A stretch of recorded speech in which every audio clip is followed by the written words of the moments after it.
Welcome to another rendition of No Filter Sports. I am, yes, your captain today, Captain Jean-Luc Picard. And also, we have here is Chip, but also coming in is the belated birthday girl, Miss Kiki. How are you? If she's getting in here. She's loading like her She's birthday. Yes, it's all, yeah, her birthday is always loading. Hey, Chip. There. Hey! Long time no what's her name? Yeah, I miss you. I miss you. Let me check my missed calls. Hold on. Oh, that's funny. I texted you. Let me check my text. Yeah, you'll see. It's there. Hey, white man. Yes. I Yeah. don't even know why she need to call you right now. Just give me a few minutes. Yeah, it's been a minute since you give me a good It has. for a while.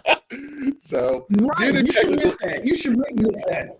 yeah. So well, pretty much since I bring you back on, I brought my old white man picture of Captain Jean-Luc Picard, I see it. and because due to the fact I'm having technical issues with my camera, so for those who are watching us. Yeah, I'm a white guy and right now, but is not. I am still the black guy here on Beltway Radio's Beyond No Filter Sports Show. I'm sorry excuse me before you get going, and my apologies. I'm going to interrupt you respectfully. Please forgive my lateness. Honestly, it's always something. I promise you it's always something. This laptop was updating. As always. It's been a minute since you updated your computer. I thought you were out still celebrating your 21st birthday. No. Tuesday is the last day. Tuesday is my last hoorah for the month. So you know I go from end to end. But anyway, happy birthday! So thank you. So, know you were celebrating hard. So. Yes. But anyway, it's great to see you all again. It has been a very long minute. For those who do not know, we are in the midst of watching, or I am kind of in the midst of watching the divisional playoff game between the Rams and the Bears. But anyone, I don't really care because my team's not in the playoffs anymore, so I don't give a shit. So needs to because their teams, respective teams, are out as well. So yes, we are right now. My mentality is on baseball, so we got another few weeks until spring training. But speak for yourself. You know, I'm Team Stafford. You know this. Oh yeah, I forgot. He used to be Detroit, Michigan guy. Okay, I get it. Okay, you gotta connect the dots with Kiki and the people she follows. So. You do. Yes. You do. But anyway, Blake Corum's on the Rams and Colston Loveland's on the Bears, so it's kind of hard. Like, where's my Michigan allegiance on that? So. Yeah, we're just rooting for a good game, and Sean. That's all you want. That's it. Yeah. So, but anyway, I want to start off since Chip is here. We always have Tez, but Tez he has, as Chip likes to say, on assignment. In addition to father duties, let's put it that way. So, Chip. One thing I've always liked. The conversations that when you come on the show is we get a chance to talk about English Premier Soccer. Oh yeah. And the funny thing is, mind you, yes, we are a full-on sports show. We do not just talk about basketball and football, people. We got other sports in this world that we would like to talk about. So the funny thing is it's kind of like parallel to where the NFL is. And there's been a lot of crazy coaching changes in sense for English Premier League. It's called managers. They switch out left and right. And the funny thing is during the middle of the season, which is the very odd part. Most notably is these two teams. And there has been an additional third and a possible fourth. So these two teams, Chelsea and Manchester United, they abruptly switched out their coaching staff. Liam Rosenior, that's how you pronounce his name. He's the new manager for Chelsea. And for Man U, they exit out Ruben Amorim, who had pretty much this was his first year, and he had 15 wins, 13 draws, and 18 losses. So they kicked him out. and they bring in Michael Carrick, who ends up right now in his first 4 matches and most recently beating Tez's favorite team, Arsenal. So he's 3-0-1, which means 3 wins, 0 losses, and a draw. These two teams, they were the premier teams for the Premier League until most recently in the last several years. They've been trying to get their act together. So do you feel like these two in the middle of the season, is this going to help spur them up to be better for the end of the year? In the case of Man U, it already worked, right? They beat City yesterday in the Manchester Derby, so that was 2-0. It was really impressive. And I would say that like the big story is there are several big stories in the manager's world. It's that one is that Nuno Espirito Santo, who 2 years ago was the boss over at Wolves. Then he leaves Wolves to go to Forest. Then he left Forest to go to Hammers. And then he left Hammers to go to wherever the hell he is now. The dude's been on quite the journey. And you mentioned Amorim.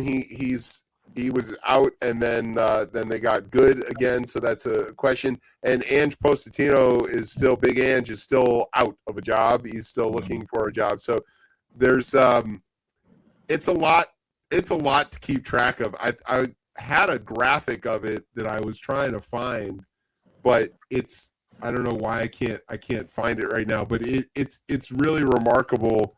How much movement there has been, because usually what happens and Sean Dyche ended up at Forest after Nuno left, after Everton canned him a year and a half ago, where we got him from Burnley. I mean, it's like it is it is really crazy the amount of movement. And then there's also like these contract things where these guys can kind of buy each other out or sell a coach to somebody else, the way they can with in other sports with players. And so like, okay, here's what we have is that so Darren Fletcher is like caretaker manager over at United, but but he's not really like running the show. He's their U18 coach and a former hero. And then they've got Colin McFarlane is Chelsea's caretaker manager. So there's been a lot of, it's hard to really understand what I mean by like caretaker. Like you fire a guy, but you don't have somebody else to go back in this spot. Mm-hmm. So you have to find somebody to be like the assistant manager for a little while of a giant organization to run a sports team. It's been pretty crazy. A little hard to keep track of, to say the least. But Carrick, he's just interim right now. So yeah. I mean, mind you, this run is. I mean, these first 4 games are great, but do you think that by towards the end of the season, do you think he'll still get the job? Or as a permanent? I don't know. Sometimes that happens. Sometimes it doesn't. So like Carrick is listed as a caretaker manager, officially. I don't know if I don't know. I mean, I've gone through a couple instances where like Everton's fired a manager and then they brought Duncan Ferguson to sort of run the show for a little while. And then they fired and then they put a real manager in. And then they fired that guy and they brought Duncan Ferguson back to run the show for a little while. And they never hired him. They just keep him there as like the best assistant manager in the system. So sometimes it works out, sometimes it doesn't. Sometimes it has to do with like how they get on with the ownership. I mean, in Chelsea's case, that was it. It's not like they weren't winning. It's just that the ownership and the manager didn't see eye to eye on whatever. And, who knows what it is. It's all very hush-hush and a lot of rumors and all those kind of things. It's just very silly. And it's a thing that you wouldn't see in the NFL at all. The only thing that you see this sort of like equivalent sometimes is like in baseball, where you'll see managers get fired mid-season and then the bench coach will sort of run the thing for the rest of the time until they hire somebody. But Right. yeah, it's certainly not like we have a Black Monday, right, in the NFL, where like the Monday after everybody at the season, it's like, how fast can everybody get fired? Mm. Well, before we get off of get back to the on the Atlantic side, our Atlantic side is what I got two more teams to talk about. Crystal Palace, Oliver Glasner, he's said that he's not coming back, and then the rumor mill of Man City's manager Pep. He's already.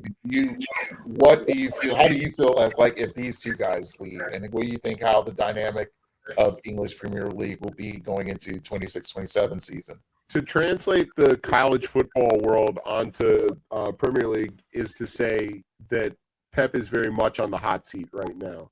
The expectation of City since he got there, and he's been there for quite some time, is to win all the time. And they did for a long time. And now they are not. And Kevin De Bruyne retired. But yesterday or 2 days ago, whatever it was, yesterday, Saturday, in the Manchester Derby, he benched Holland in the 80th minute or whatever to put in some kid, and I guess that was him giving up on the game. That's not a very Pep way to do things.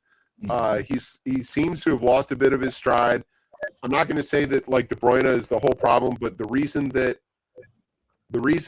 Jack Grealish is currently playing for Everton is because he was not seeing eye to eye with Pep, and he was feeling like he wasn't getting enough playing time, and so he convinced him to put him on a loan. So we got him for that period of time. But they've got this team with all this star power, and they're not winning. And so I think that when you do end up in those situations, right, what's the thing that has to happen is the manager gets fired. That's always the case. City's in second place. I'm not saying that they're not doing well, but they're 7 points out of first behind the Gunners. Villa is right behind them also with 43 points. And then stupid Liverpool is right behind them with 36. And then it's this log jam in the middle, right? United, Chelsea, the Bees, Magpies, Black Cats, and us are all within one game of each other, basically. And that's kind of crazy. And it often does turn into that logjam in the middle of the table.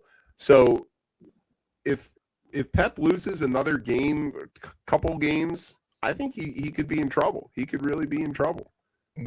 They're 13, 4, and 5. He's had more losses than he's had draws. 5 losses for City is kind of whoa. Yeah, that's a problem. That's a problem. Yeah. They have an expectation to be at very low losses. Yes. Mm-hmm. Well, let's head back over to the U.S. side. And like you said earlier, Chip, about we have our own NFL coaching carousel. I'm trying to been holding it in for the last God knows how long. John Harbaugh has been let go. Parted ways, as they love the terminology these days, by the Baltimore Ravens. Yeah, after 18 years. I'm going to say this statement alone. Mind you, I had the Chip Chat statement. If you ever catch that. Play the sound effect. Yes. I felt like it was not all his fault. To this day, I will still say that I think he's among the, mind you, the Ravens only had 3 head coaches, and if you, mind you, if there's a Mount Rushmore of Ravens head coaches, of course those 3, Ted Marchibroda, Brian Billick, and John Harbaugh are the pillars of it. Whoever this 4th person will be has to match the other 3. And because everyone's saying that, the cult, John Harbaugh, built the culture of the Ravens. Not really. It was already there. He just extended it and expanded on it. And I think that's where I think a lot of people need to realize the fact is play like a Raven has been solidified since 1996. It hasn't been like that since when John Harbaugh showed up. So hopefully, right now they're in the process of searching for one. We've seen some really great highlight interviews from Steve Bisciotti and his comments of how things are going. But I like to take first, Miss Kiki. How did you felt when you heard the news that my boy John is going to be going into your division next year? How do you feel? I shudder to think. Yeah. It is not to be taken lightly, but more so, I was upset for the Ravens bunch, clan, crew, or whatever y'all. What are y'all? We're in the flock. The flock. Whatever. I felt that way for you all. Like I felt like it was a bunch of emotions. Fire him. They wanted him to go and all this stuff. And I said the same thing. Everything was not his fault. I think do people have times where their times are up? Yes. I don't believe that it was John Harbaugh's time to go. I think there should have been some changes, and I think that there should be some accountability also. And a lot of people were not taking accountability for their part in the decline in performance in Baltimore. To go back to the way you worded it, I shudder to think how our division is going to change because he's there. Like he ain't nothing to play with. He really is. He a big deal. Like you can say what you want, and you can say, whoever is at fault, but new blood, new division, new homes, and new talent, and new ways of thinking for people. It changes a lot. Look at this freaking Patriots game that's going on the Patriots game that was going on. Like who'd have thunk? These Bama stunk the place up last year. And this year they're making so many moves, and you can say the same thing about the Texans. You can say the same things about the Bears. You know what I'm saying? Like it's just that everything is different. So we welcome him to our division. No, we don't. Yeah. You see that? We welcome him to our division. It could have been worse. I think y'all it could have been Stefanski over here. And you don't want to get me started on him, but. The Giants they got some good stuff. If they listen to him and let him do his thing, they could be a problem. If Jackson Dart and his little homie can stay unhurt, they could be a problem because they're not bad. They're not bad. They came up a lot because we know what they were in years past. So if they listen and the stars align and the NFL gods is blessing our division again next year. Harb's gonna be an issue. Yeah, I agree. To your point about the culture of the Ravens, I think that the Ravens team is culturally still the Billick team. I mean, very clearly, they're a defense forward, smash mouth kind of team, and that's something that's pretty similar to the Giants. They are a defensive team historically. So I think that's going to fit well in Harbaugh's wheelhouse. I also am not thrilled about having to face him twice a year. Honestly, if you think about like the offensive capability of the Giants, it's limited to, as Kiki mentioned, like the injuries, right? If Dart stays healthy and if Scadaboo stays healthy, like they become a problem on the ground. They do become a problem in the air, but where they're wide open is that defense, and they do have the ability to really turn some people that we've never heard of into stars if they've got that right coaching, and I think Harbaugh could really make that happen. So I am not thinking good things about that. I'm sure Nick Sirianni over in Philly is flipping the fuck out over this because his team doesn't play defense. And so he needs to be able to throw points up, and if he can't, he's going to be in big trouble. And also, like, Hurts only plays 3/4 of the game. He picks a random quarter to take off. I don't know. It's not always the third or the fourth or whatever, but he just will take a quarter off, and you cannot do that against the John Harbaugh team. Not can't. Yep. So good for them, stupid Giants. Always. But I'm definitely not thrilled about that. I would have much rather him gone to play against his brother in the AFC West. Right. Something. Right. The Raiders need a new coach. Why didn't they put him there? Well, I view the Raiders again. The Raiders situation has always been, very highly unstable. Even when Al Davis was alive, it felt like, do you really have control, of this team that you're supposed to be head coaching of? Because mind you, one of the stipulations in John Harbaugh's contract is like he's not going to be talking directly to GM. He's going straight to the top. Yeah. With some of the decision makings, which is kind of surprising because in here when he was with the Ravens, it's like it was pretty much more of a good team, solidified team effort between him at the time, Ozzie Newsome, to now Eric DaCosta, and the owner, Steve Bisciotti. Him going straight to Mara is kind of like, whoa, okay, damn. Well, he might find out that he doesn't want to do that either, because the Maras are sort of notoriously prickly and what's the word? Capricious. They'll just do stuff randomly. If they don't like it, they get a bee in their bonnet and they just go, no, that guy's fired or whatever. So I don't know. I don't think I'd like to deal with that.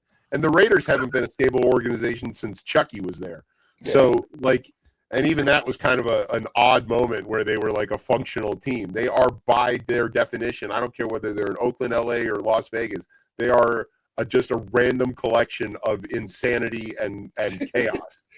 And they mimic and they mirror the Jets. I don't care. Yeah, that's true. They're very similar. They're like Jets West. Right. So, well, speaking of the other coaching availabilities, you mentioned Kevin Stefanski. Mm-hmm. Okay, I'm trying to figure this out. Right? Yeah, that's the thing. It's like, okay, you have a young quarterback that you're, trying to develop, and this guy pretty much did not know what to do when he had one, let alone, a notable young quarterback to try to develop. But he had, starting the year, five quarterbacks. 5 quarterbacks. Including one he couldn't play because Deshaun Watson is toxic and nobody will touch him. Right. And including Joey Flacco, who at last check was 73 years old. Right. So, but hey, if he goes to Pittsburgh, he can be the first quarterback to play the entire division. Get the division trifecta or whatever. Yes. Quadrifecta. But my thing is, it's like, I mean, some of the listing of the people that are being interviewed, and him being one of them, and especially it's like the last few years of him being the Browns head coach. I felt like, do you really want to hire this dude? I mean, I don't know. Stefanski also won Coach of the Year twice in a row. I mean, he brought that in Cleveland. Yeah, Stefanski has turned that team around. I mean, they're not a contender exactly, but they're not the Browns the way that they were. That's before the threat rolled in with the last name Sanders. Like, he just let his underwear show. He could not contain either jealousy, either rage, either whatever his feelings was. He just was not able to table those and do the job. He just wasn't. Shador is not up to the task. It's very clear that he is the second iteration of Johnny Football, I think. And it's funny that it's also happening in Cleveland. But I think Cleveland firing Stefanski is another example of them just Clevelanding themselves in the foot as often as, I mean, think about what they did to Baker. They made the whole organization around him, and then they just cut him for no reason. And then he goes to LA briefly and wins a Super Bowl there, and then he goes to Tampa and he's shining like a diamond. I think that Cleveland can't get out of their own way. Stefanski was their only chance to really get out of being Cleveland. And if they could draft better or pick up some decent journeyman quarterback and really give the team a chance to rebuild instead of expecting a Super Bowl every year, they could have been okay. But Stefanski's going to be fine. I mean, there's teams lining up for him. It was Harbaugh and him were the top two that everybody wanted to get their hands on. So I don't think he'll go to the Raiders. I don't think he wants that. But he's in the Falcons. The Falcons have him. Did they already get him? Yeah. Falcons have him. There you go. That's how fast. But here's the thing, because mind you, we said about how the Raiders organization is. Kiki, my question will be is I mean, the Falcons are kind of the same way. because they get in their way. I mean, if you see that, I mean, is this really going to be, especially when you have, Penix, who's coming back from injury? We don't know about this situation with Kirk Cousins. I mean, they do have a good, young, talented offensive core of players with Robertson and Pitts. Do you feel like, is he the right dude for this team?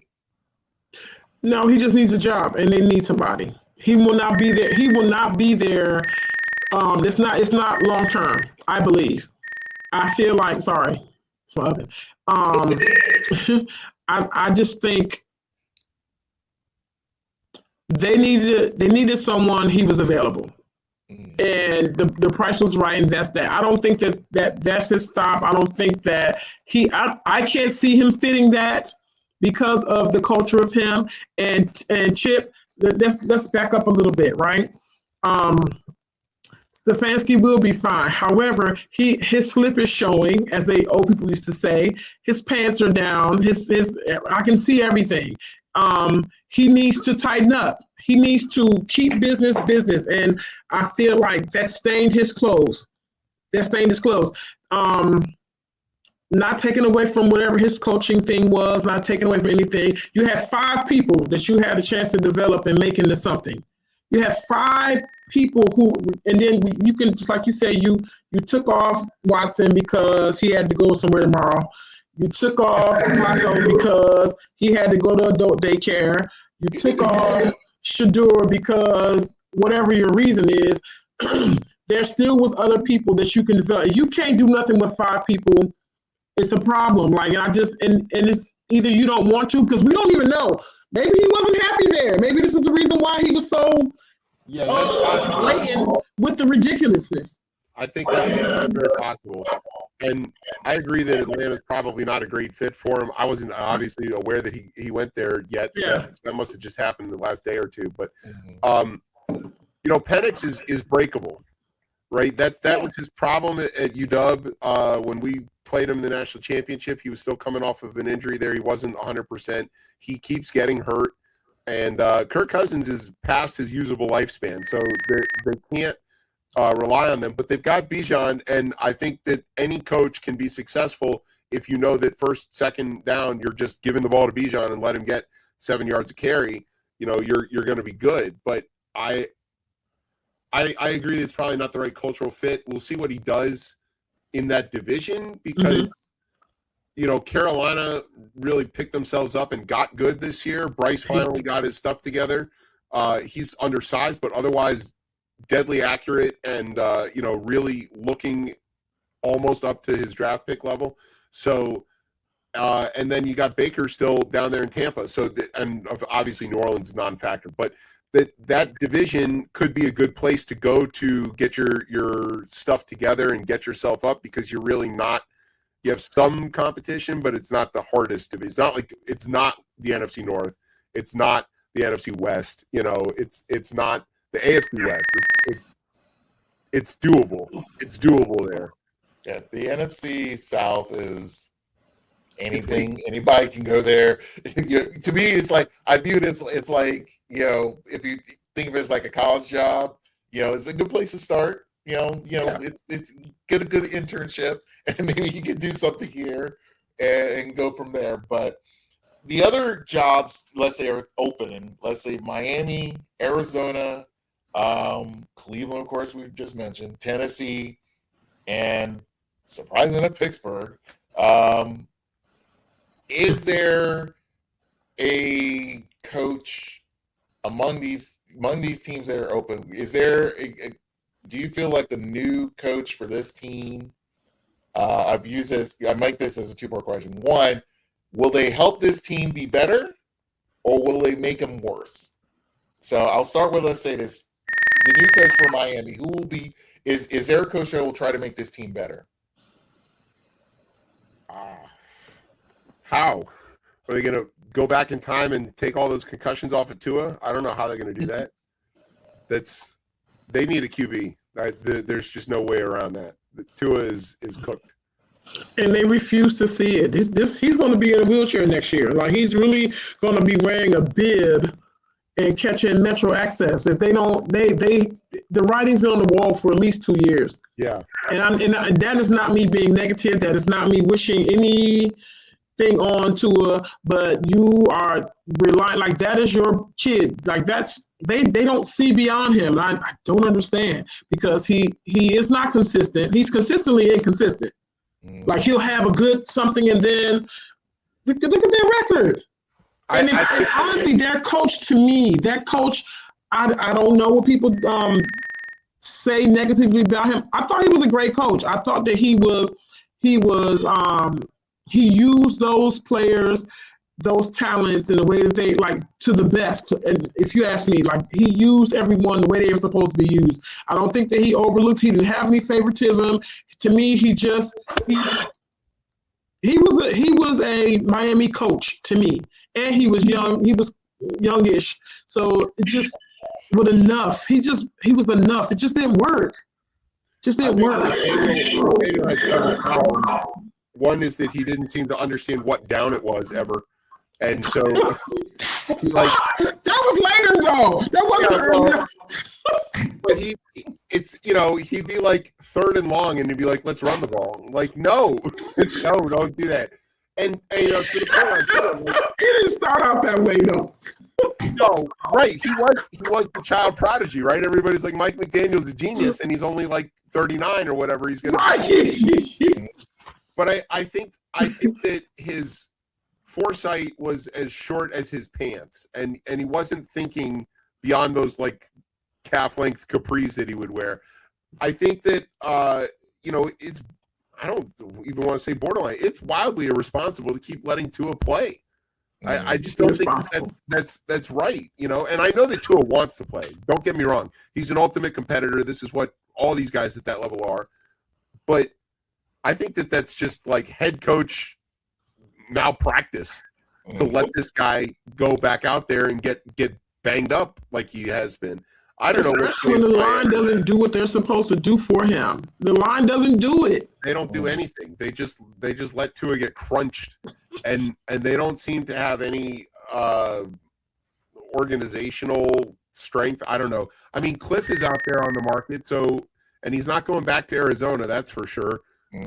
I could see somebody, if Miami was willing to take a chance on sort of innovative play calling with McDaniel, they might be willing to take a chance on innovative play calling with Kingsbury. That's possible. I don't know. That's an oxymoron. Innovative play calling and Cliff don't even go in the same That's true. street. They don't go together. Well, let's speak of Arizona. Is there a decent coach that either help or hurt this team? No. Oh, no, they're cooked. Arizona? Yeah. They need a quarterback. They need a running back. They need a DC. They need a head coach. I think they need a new general manager. Like, they need a whole, overhaul like Detroit. To me, they just need to overhaul because everything over there is stale. And it's so sad that as promising as Kyler Murray was in a way, he just wasted his years there. He just wasted. Yeah, Kyler never really looked up. In part because he didn't have the protection. And, you think about, you have an organization when Fitzgerald retired, you had D-Hop and you still couldn't make this work with Kyler. And D-Hop's the best receiver in a generation. So I don't really see how the organization can recover from this. I don't see a coach in waiting that makes sense for them. Mm-hmm. Amongst the folks that got fired. I don't know if there's an OC or DC out there that I'm not aware of that would be a good fit for them. I'm sure they'll find somebody. But no, I think that it's hard to save them. I think the same thing through the Raiders. Like we said, Pete Carroll was kind of there, for fun. Pete Carroll doesn't need a job. Pete Carroll is going to be okay. He's also like 97 years old. He has been successful at every level with more teams than you can count. He didn't do that. He was just having fun. But I think for him, ever since Super Bowl, he chose the wrong call where you should have ran and passed. I think it's been downhill ever since then. And Marshawn, the answer is always run. I don't understand how that's not like the world knew that. The world knew that. Yeah. So may I ask something? yeah, Miss Kiki. Yeah. Some things that I don't understand that I need some explanation for. One being this Tomlin situation. Mm. Him resigning, I was told that he's going to need to be traded with something. Like he still works there. Yeah, So he's still there. So yeah, he pretty much he took a leave of absence, and that's in a mild sense. He took a leave of absence, but he's still under contract, so he didn't officially get fired. So since the team didn't fire him, he's not open to go anywhere else. Right. He's just sort of like, I'm done. I've done my time, but until his contract ends, which I believe is in the next 2-3 years, officially. But if he does decide to go back to another team while he's still under contract with the Steelers, that team and the Steelers have to negotiate a trade. So kind of like how Tony Dungy and Gruden switched. It was that type of scenario. And didn't Sean Payton did that too? I think Sean Payton did that thing. So come training camp, come whatever, his black ass is gonna be there because of this. Tomlin's not gonna be coaching the Steelers. There will be a new head coach for the Steelers. We just have to wait to see what the negotiation process is. Yeah, basically, before he can get another job, they have to either pay him out or release him from his contract. But I think he wants a year off, and then I would imagine we see him on TV. I don't know that he wants to go back to another team, but he might because he's such a competitor, and he wants to, anybody who's willing to step out and trip a member of the Ravens running down the field to try to win a playoff game probably doesn't turn off that level of competition. And Tomlin was up against this hard thing. He had this incredible run where he never had a losing season and kept having the same result of getting to the playoffs and losing in the first round, except for the 1 year that he won the Super Bowl. And he was really young when he did that. Roethlisberger keep in mind when the Steelers, when Tomlin took over Bill Cowher's team, that's what he did. He took Bill Cowher's team, and it sort of like helped, get him over those humps and get him to the Super Bowl. So he still had to Bill Cowher's team. Yeah, it's just that Bill Cowher was kind of done, and especially when you had Ben Roethlisberger as your quarterback and the bus and everybody else. Yeah, so you're still able to do some things. And in a mirror image ways, John Harbaugh did the same thing. It's like he had Brian Billett's team. He just took, again, he had to put in his own quarterback, and he still had Ray Lewis as your top guy for defense. I mean, he just, again, help him strive and be better and better, and until finally he got over those two humps of dealing with the Patriots and the Steelers to get to the Super Bowl.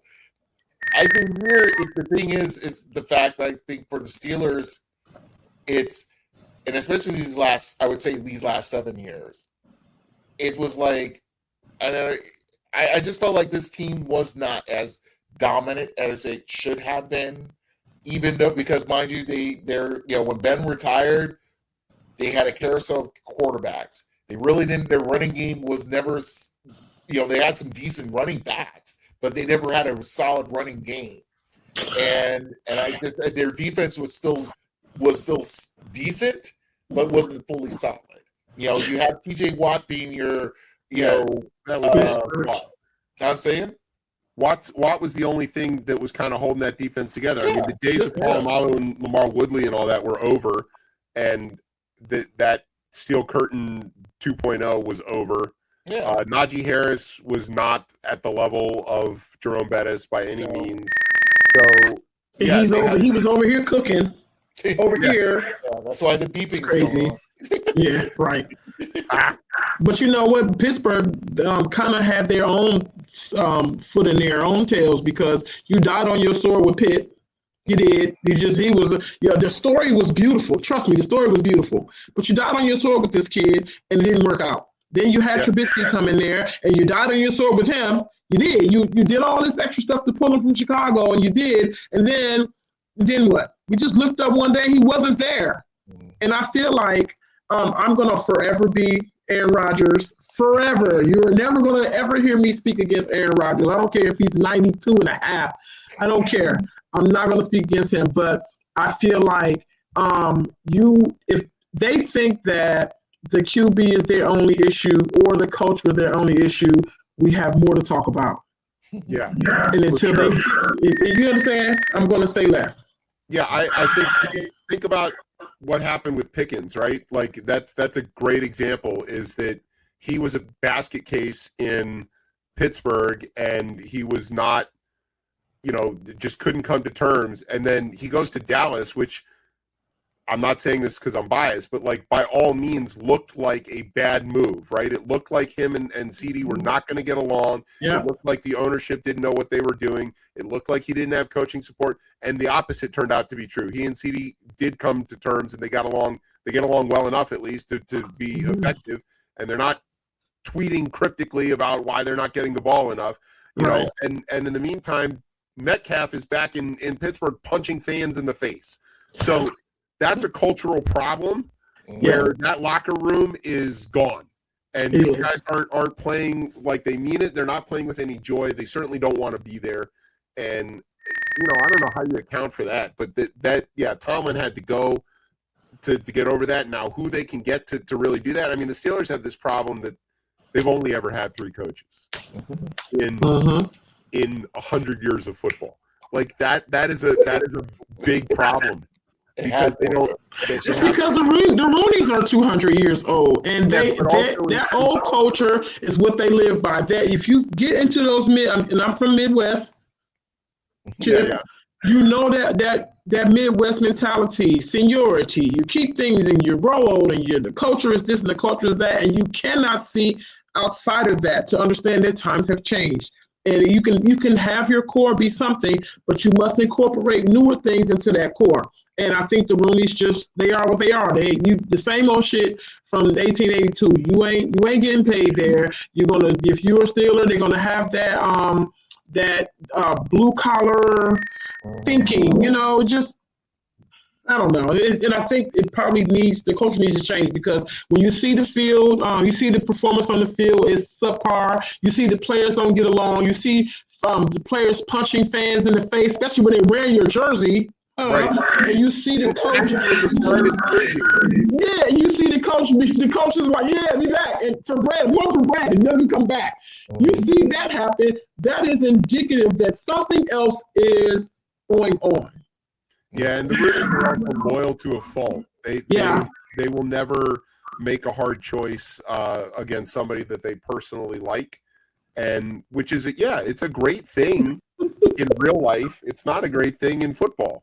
You got to make hard choices. I'm not good at it. That's why I'd be a terrible owner, right? I would have been like, no, this guy's good. We just need to work harder at it. And somebody, I'd be 10 years down the road still watching Joe Gibbs limping, and I would never be able to fire Joe Gibbs, right? And it certainly, I don't know that they could fire Mike Tomlin. I don't think they could. That's why they did. That was the thing. I was kind of surprised. I honestly, like I said to you and I've said to a lot of people along the way, if Harbaugh was going to go, Tomlin's next. And it's just the thing is like Tomlin, he walked out the door on his own terms. So it's just like, okay, because that's how I wanted for John Harbaugh. I wanted him to walk out on his own terms. But who's to say he didn't, though?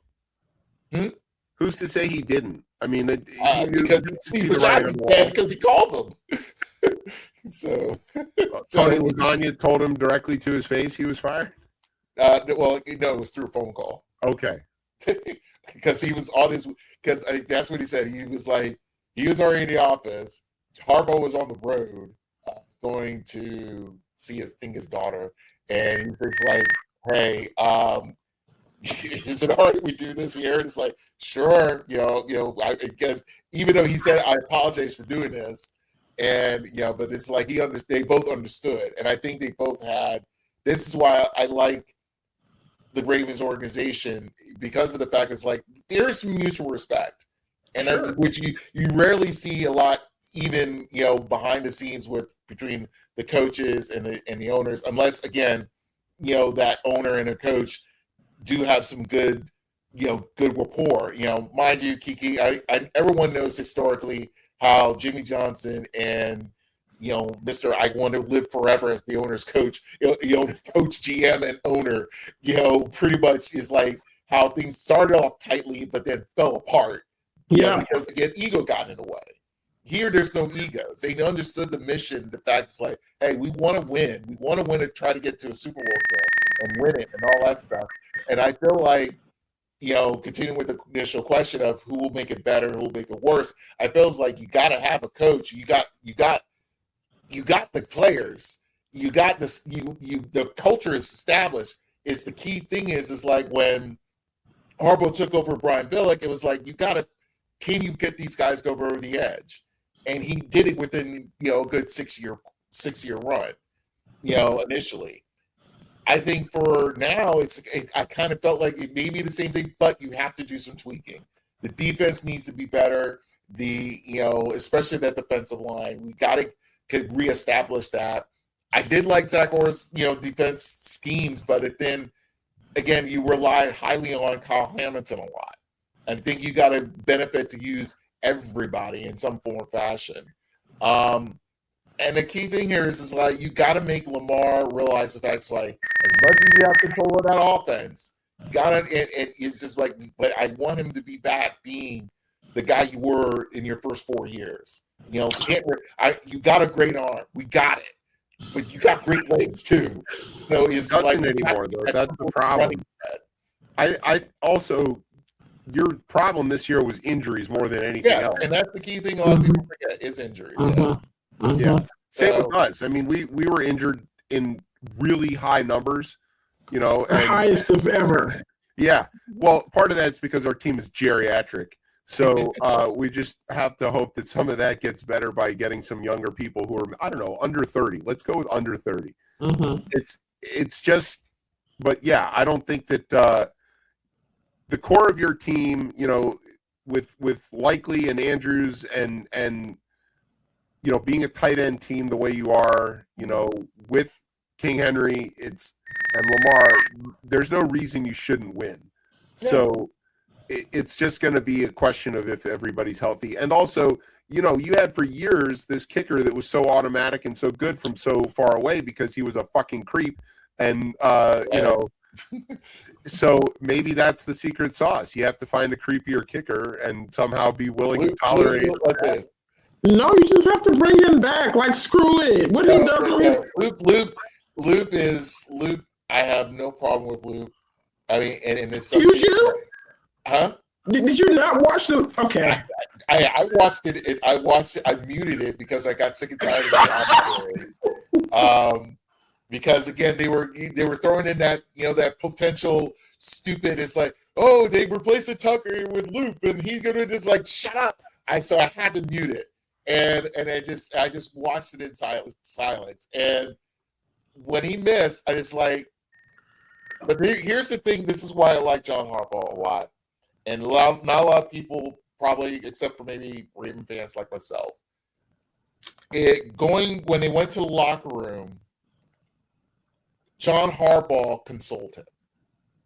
I did. Yeah, walking him back into the locker room. And when I saw that, it's like that right there. If he does get fired or not, I felt like that is why I like that man. He's a good man because that's the one thing I respect John Harbaugh being.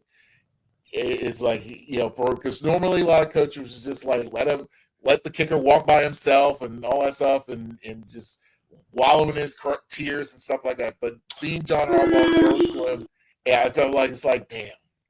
That man is really, like he understands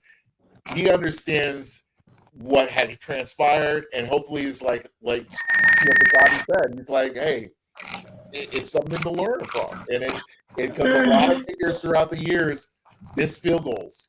So it's as much as important as it was, it's something to where I felt like it's just got to learn from it. So hopefully the next head coach of the Baltimore Ravens has that same drive and fire and all that stuff, passion to continue the, play like a Raven mentality, but in addition to also be a type of person to understand the players that you're dealing with.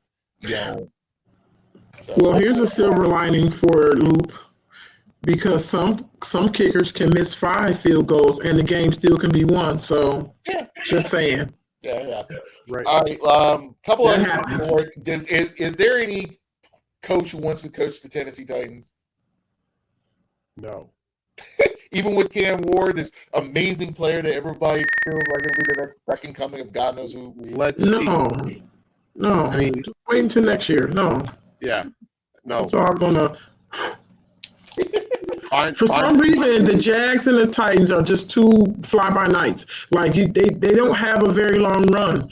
And these two fans that are Jaguar fans that I happen to have the displeasure of meeting, these only two fans I've ever known in life, they're just going to be happy this year. That's it. The same way the Redskin fans were last year. Like, it's going to be flipping over next year. You're gonna have the other teams in your division. Your divisions are going to step up, and you will be the Giants of our division.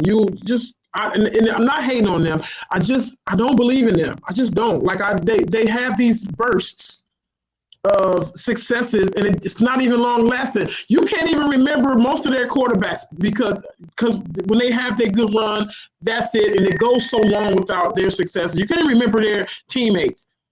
You can't remember like who is their greatest. You can't, because they don't. There's two Titans off the top. One is obviously and the other is Derrick Henry. But I think, yeah, I don't know. Like I know, if you think of Derrick Henry, you automatically have forgotten, and you're just going to say, "Oh, Ravens." Yeah, you are. I think the reason Vrabel wanted out was because the organization's falling apart. I mean, to your point, I think you're right that Cam might have a really good first year, and then the whole league and the division will have a year's worth of tape on him, and then they'll figure him out, which is what happened to us and Jaden. And Jacksonville is a bit different only because Trevor Lawrence has been there for a long time now. Going on like year 5, and all of a sudden he got his shit together. So, they might be turning it around a little bit, but again, they play in a very weak division with the Titans, right? So, the Titans, the completely dysfunctional Indianapolis Colts, it's just there's opportunity, I guess. Let's put it charitably. I don't know. I wouldn't go for Tennessee. There is. It's just not a lot of it, and this conversation, they should pay us for, because no one else is going to have this conversation for free. No one else is going to be this gracious.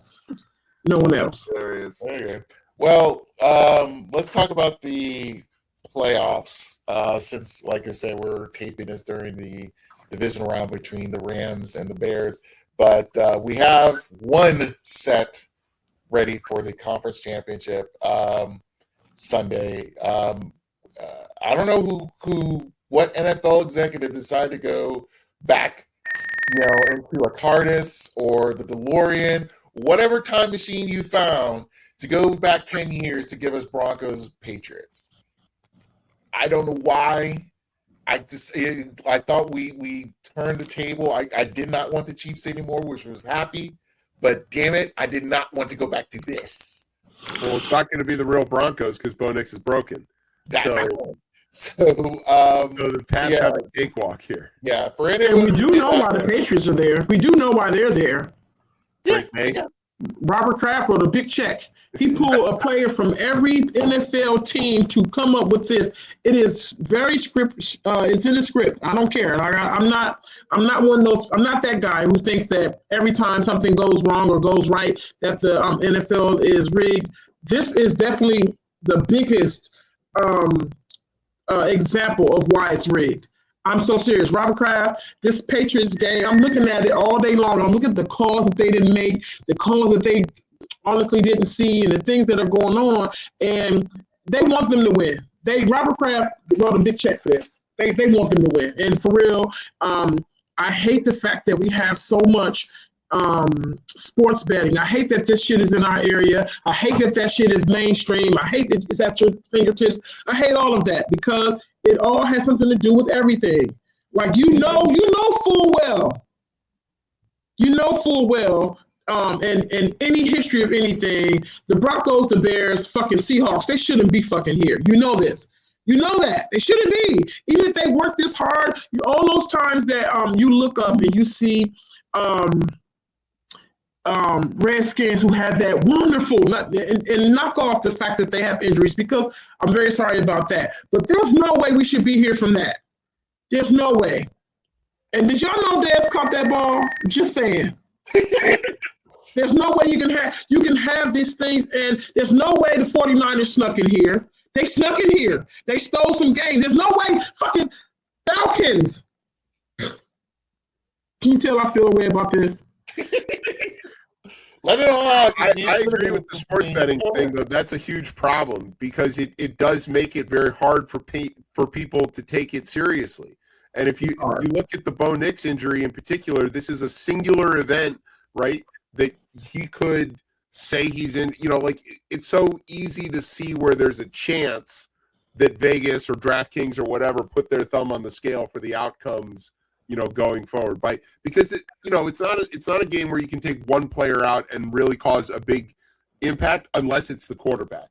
Mm-hmm. And that's a thing where like, the last play of the game where he kneeled to center the ball for the field goal, that's the one where he broke his ankle. Okay. That's not easy to believe. It's not. And you look at it, and it's just some way in NFL dreams, you have Mahomes is broken.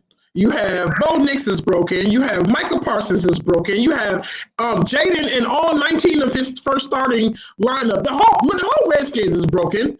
How does that even happen? Most of Detroit got injured at one point or another. The Niners went through terrible sets of injuries, including Kittle going out in that game. I mean, honestly, if I we talked about this a bit on our show, but that doesn't make headlines. But the people who need to be fired on all these teams are the training staff, because they're obviously not doing what needs to be done to keep these guys healthy and keep them from getting injured like that. They've got to focus more on muscle strength or something. I don't know.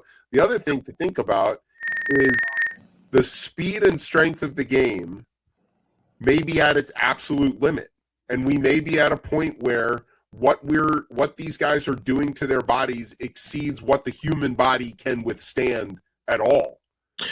And please throw in the fact that they were speaking about New York's fake turf. Did you see when everybody that was there was getting torn ACLs and all? Did they ever address that? No, but yeah, the turf is also a big thing. I mean, for a long time, Washington's turf was blamed for injuring people all the time because it was in such terrible shape at FedEx. But yeah, the Giants thing is a really good example. Is that they put in a particular kind of AstroTurf that is not safe to play on. I don't know how else to put that, but it's just not safe. And you saw it even today in the game, in the Pats game, where somebody caught like a toe in the turf and ripped his knee in half. Yeah. So it's not really. I don't know. But those things are the things that need to happen, and they're not going to make the headlines like firing a head coach. Yeah.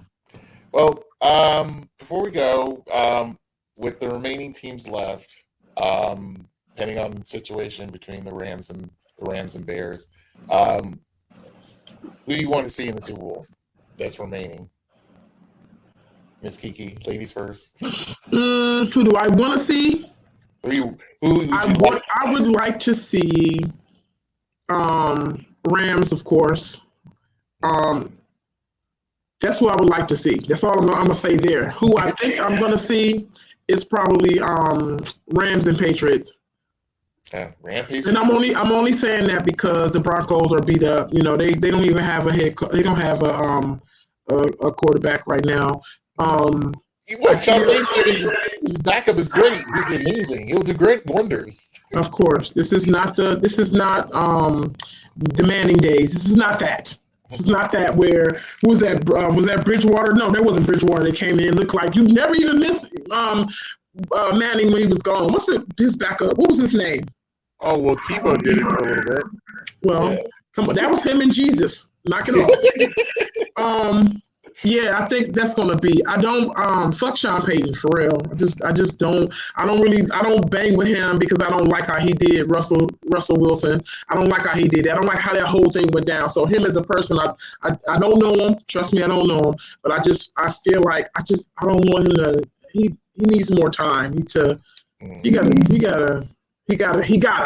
That's all I'm gonna say. He's gotta. But I think it's gonna be the Rams and the Patriots. And I don't want the Patriots there, but the Broncos are not going to do it, and 49ers are not going to do it.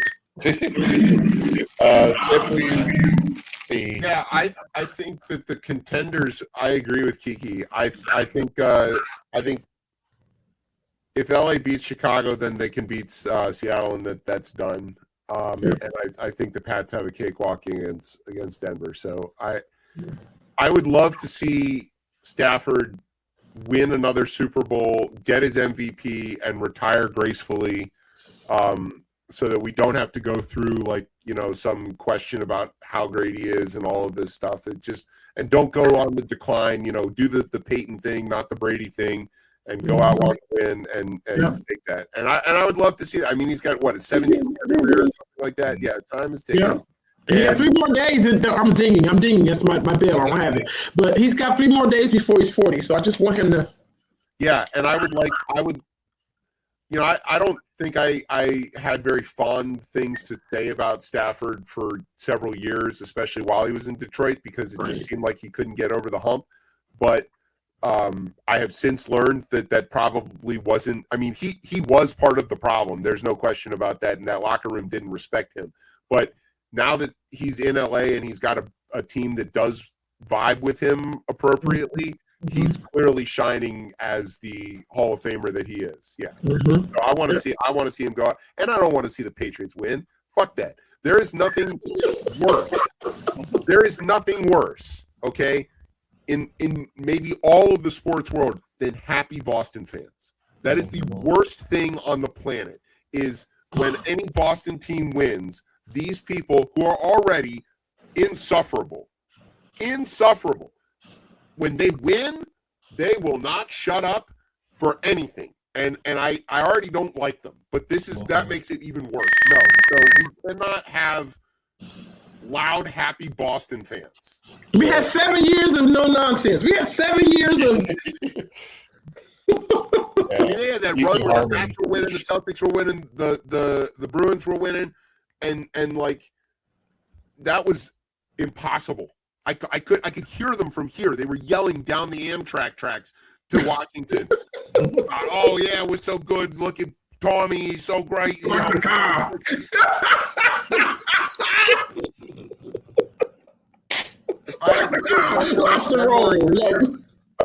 Kevin Garnett, so good. I was so tired of it, man. Telling me, please don't make me have to live through that again. Well, you guys are trying to pitch for the Rams Patriots 3. So because keep in mind the Patriots have beaten the Rams twice in the Super Bowl. It's surprised that among the remaining 3 teams in the NFC, based off of our taping, the Patriots have beaten 2 out of the 3, and the third team is the Bears. So they haven't beaten them. So, but we'll see how that may change. I wanted Bills Seahawks. Yeah. I wanted that. But Josh Allen and McDermott and that TM team, giving us that, it's like, he's my quarterback crying crap. It's like, look, Josh Allen. You see why. I see why. That game had me I died 3 times watching that game. Here's my viewpoint of the Buffalo Bills. Sorry. Here's my viewpoint of Buffalo Bills. Okay. It's been pointed out most recently that everyone who's the team with the worst playoff record. It is the Minnesota Vikings.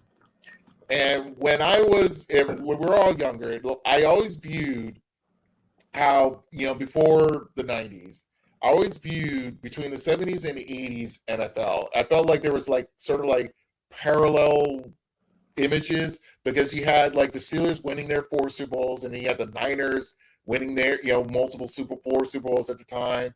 That you had the Giants and the Redskins being, the underlings, and the AFC was the, then was the Raiders, and the Dolphins were big in the 70s. So it's kind of like that. Everyone forgets about how good and bad the Minnesota Vikings were in the 70s, and how good and bad the Bills were in the 90s because of the fact of their Super Bowl runs. They're winless. And even though they look great getting into the Super Bowl, but somehow they could not get over their hump of trying to win that darn thing. And this is how the same thing, it is continued on now, even though they're going into a new stadium next year and everything. And it figures like this was supposed to be the year because you didn't have to face Kansas City anymore. You don't have to deal with Lamar. Everyone throwing Joe Burrow for some dumb reason because, dude, he only had 1 Super Bowl run. That was it. Josh Allen, this was his. Dude, you have everything ready for you. You have a new pregnant wife. You have a new stadium going into. This was all you. And your team, not you, fucked it up. It's just like, how do you throw 5 turnovers? How do you mess this whole thing up? And against a team that was really not that great anyway. I thought that was a banger of a game, but I don't know how the one that's driving me crazy is still that interception that wasn't an interception. Yeah, the call. He had control of the ball and was down on the ground. Yeah, like you said earlier, it's like, again, the referees, I don't know what you're seeing. I don't know what the hell is going on in New York. It's like, dude, he caught it, he was down, and then somehow he rips it out. And it's like, I've seen those millions of times, and you still give it to the guy who caught the receiver, not the darn defender. It doesn't make sense. I couldn't get my head around that. But Josh didn't do himself any favors running with the ball like a loaf of bread a couple of times. I mean, he will do whatever he can to me. He is a make it happen guy, right? Yeah. He will take that whole team on his back and do what he's got to do. But he does need that support, and he didn't get it. He didn't get it from his run game, and he didn't get it from his defense. No. And he can't control the defense. Yes, he's only one dude. Everyone's got to remember that. In football, quarterback is based off its name. It's 1/4 of an offense. That's what he is. And you keep thinking he's the be-all to end-all for an entire 52-man roster. It doesn't make sense to me. So what I see is like the Super Bowl that I think we're going to get. Yes, the Patriots will be in it, which I hate. I'm pray to God. I want Patriots Seahawks too.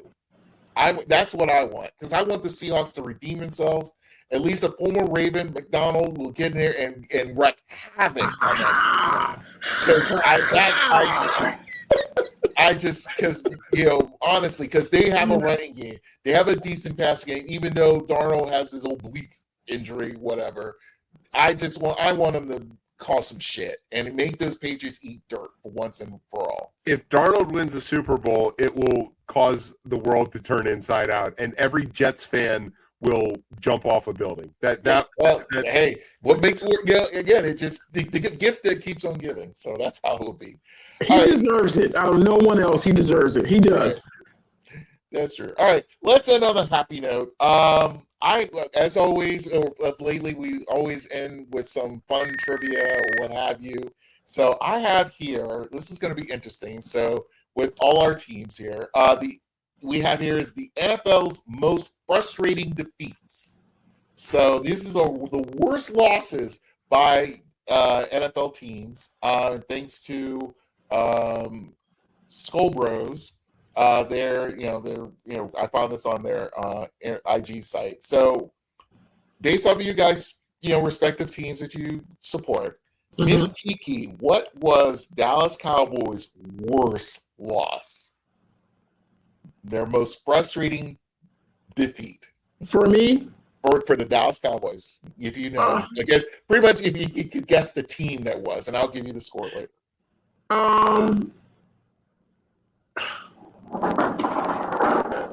Two come to mind. I think the 49ers loss and the Detroit loss for me. Is it this year? No. This is like their all time. Forever. Forever for whatever year, whatever time frame. The Steelers, that Super Bowl. This Steelers, that one. What, the first one or the second time? The second one. Oh, Super Bowl 13. Okay. Actually, their most frustrating defeats, okay, mine is based off of like a good ass whooping, Okay. just to throw out there, was 2008 against the Philadelphia Eagles when they lost 44-6. Yeah. Okay. So to keep that in mind, how we're doing this. So, Okay. Chip, so what do you think was the Commanders/Redskins' worst frustrating defeat? All time in terms of big games, I think it's got to be the Super Bowl that we lost to the Dolphins. Or no, I'm sorry, not we did beat them on that one. I don't know. The thing that comes to mind is not a team beating us; it's Gus Frerotte running into the fucking wall. That's the thing that I if you ask me about Michigan, I know the answer to that hands down. It's the 2015 loss to Sparty on the punt where we should have done nothing. Mhm. And that will forever like play in my head. It is playing now in my head. I'm sad about that. I don't know what they're gonna say. I definitely can remember several Dallas games where we got crunched by like 30 points in the last, say, 15 years where we were just terrible. So I don't know. One of those. Well, kind of, sort of, but we're going further back, and to this day, it's still remembered as the worst, the most lopsided NFL championship game of all time. It was the 7-3-0 game in 1940 against the Chicago Bears. Golly. So that was the most frustrating defeat. So as for the It's hard to win a Ravens, football game when all your guys are all fighting a war, but sure. yeah, that's true. Boy. Surprising when I saw this, the surprising one was for the Ravens. Their worst loss, their most frustrating defeat, was a 44-7 loss in 2017, and surprising enough, of all teams, it was against the Jags.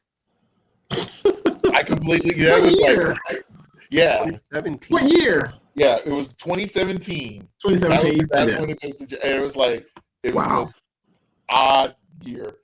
So Here's wait a minute. That Dallas thing. What was the score with Detroit? Wasn't that like 6-50 or maybe 13-52? Oh, speaking of which, well, here's the thing. Dallas, you got the team, you got the right, Dallas and Detroit, but it's split. Dallas gave Detroit that ass whooping. Ah. So it was 59-13 back in 1968. That was Well, Detroit's worst loss. last year, they excuse me. Yeah, that was like 44-0, I think it was. It was like 52 to something. Yeah. Yeah, but mind you, keep in mind, these are, you know how Instagram people, they like to, this is worse than this and that, and stuff like that. Commanders, Yeah, 47-9. The Commanders, Yeah, that shit was crazy. Yeah. That was I remember that. I remember like laughing about that so hard. That was a ass whooping. I was there, like, Oh good. no. but How long here's- does it stay? And I bought that big dumbass hat, and I bought all this, and the longest walk. Anyway, Anyway, like I said, flipping for the Commanders, their most successful, giving a frustrating to another team, was during the playoff game against the Rams back in '83 when they won 51-7. nice. So that was a good thing for them. And some other notables, let's say Dallas again, blanking out the Buccaneers in 1981, 38-0. That's Wow. been known as their worst defeat. And let's see who I saw. Oh, and sadly enough, the most notable one here is when the Falcons and Super Bowl, everyone knows, for Super Bowl 51, when he had a 28-3 lead, and the third quarter was 6:30 left in the third quarter, and all you had to do was run out that damn clock. Yes. And know what happens? Get Tom Brady another ring. Anyway, thanks again to Miss Chip and Miss Kiki for coming on. Chip, where can people find you and Chip Chat? You can find me and the show on Twitter at Chip Chat RR. You can find us on Facebook or Instagram at Rip Chip Chat, and you can find us every Thursday night here on Beltway Radio and beyond at 9:30. And check your local listings. Times may vary. Yes, and probably on OTN somewhere. Okay. Ms. Kiki, where can people find you? They can find me anywhere high and low as a Capricorn at the club on Thursday. But you can find anything that I do and reruns of Real Talk Uncensored, since we are continuously, we're still on hiatus with the hope of a return. My co-host Tone had surgery, so he is sitting back for a second, but hopefully for a return in the next couple of months. Chip, yeah. And you can find me at the Webslinger, DAWEBSLINGA on all platforms. All platforms. All platforms. Yes. All right. So as you see under here, probably see the websites as for me for No Filter Sports. That's where you can see what's going on. I want to give a shout out to American University. I was recently there to their new vendor, the Meltz Center for athletic performances. They recently did their first ever wrestling match there. It was a great venue. If you've seen the pictures and a little bit of the video, it's a nice little spot for wrestling. It will also be home to their volleyball team next year, in addition to some other events, the smaller events that they're going to have there. So if you're in the Washington, D.C. area, if you have a team that's in the Patriot League or want to just see something, some good entertainment, hopefully the Meltzer Center will be a good place for you to visit. And again, anyway, we'll be back after the Super Bowl to give us all our details of how we hated it and wish, Bad Bunny would do something, better than, who knows what will happen in Super Bowl 60. So, but anyway, again, for Mr. Key, Chip, I am Brian 3SL. This is the No Filter Sports. We'll see you next time. Bye.